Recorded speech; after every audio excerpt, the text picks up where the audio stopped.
नमस्कार।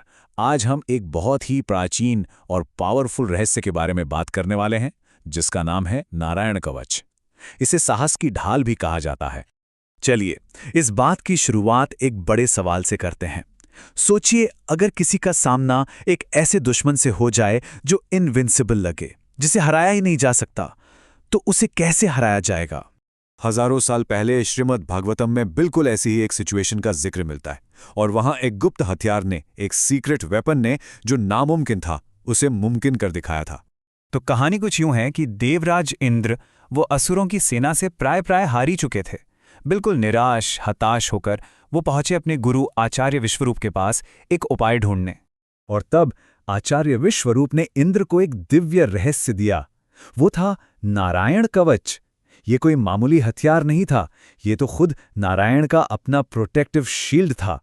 तो ये कवच आखिर है क्या? देखिए, ये एक स्पिरिचुअल आर्मर है, एक आध्यात्मिक कवच। मतलब ये लोहे या स्टील का नहीं बना होता, ये बनता है पवित्र मंत्रों की शक्ति से। और इसका काम है इसे धारण करने वाले को हर तरह के खतरे और हर डर से महफूज रखना।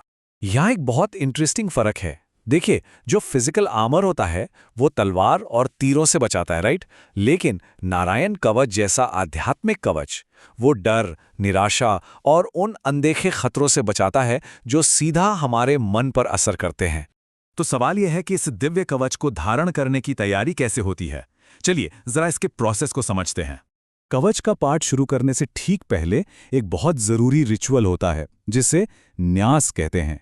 ये कह सकते हैं खुद को उस डिवाइन एनर्जी को रिसीव करने के लिए तैयार करने का एक तरीका है। न्यास में 4 मेन स्टेप्स होते हैं। सबसे पहला है शुद्धिकरण, यानी तन और मन की सफाई। फिर आता है पवित्रीकरण। इसमें क्या होता है कि मंत्रों के साथ शरीर के अलग अलग हिस्सों को छूकर उनमें डिवाइन एनर्जी भरी जाती है। तीसरा स्टेप है आवाहन, भगवान नारायण की प्रेजेंस को इन्वोक करना। और आखिरी में होता है सक्रियण, जहां धारण करने वाला खुद को उस प्रोटेक्टिव पावर के साथ एक कर लेता है।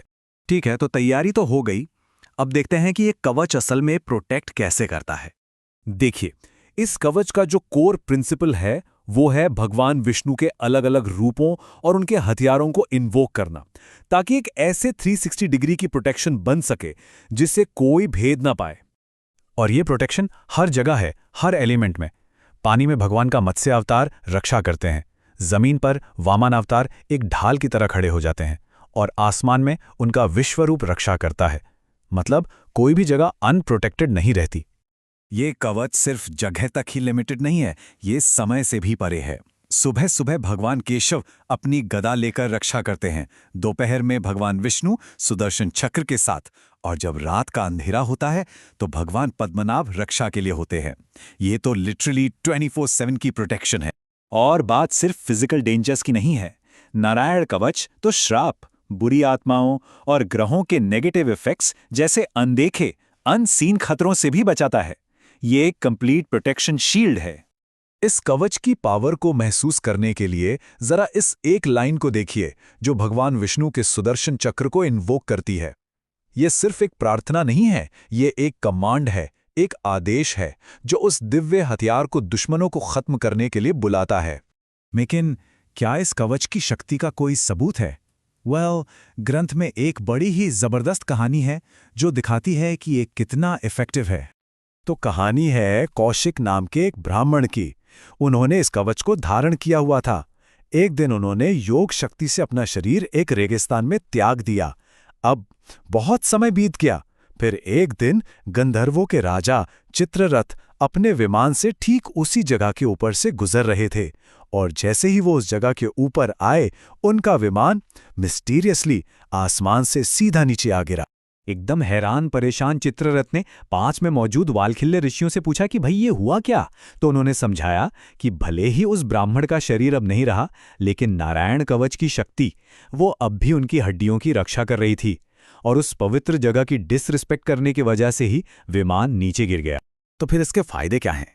ग्रंथ में साफ साफ बताया गया है, जो इसे धारण करता है वो हर तरह के डर से आजाद हो जाता है।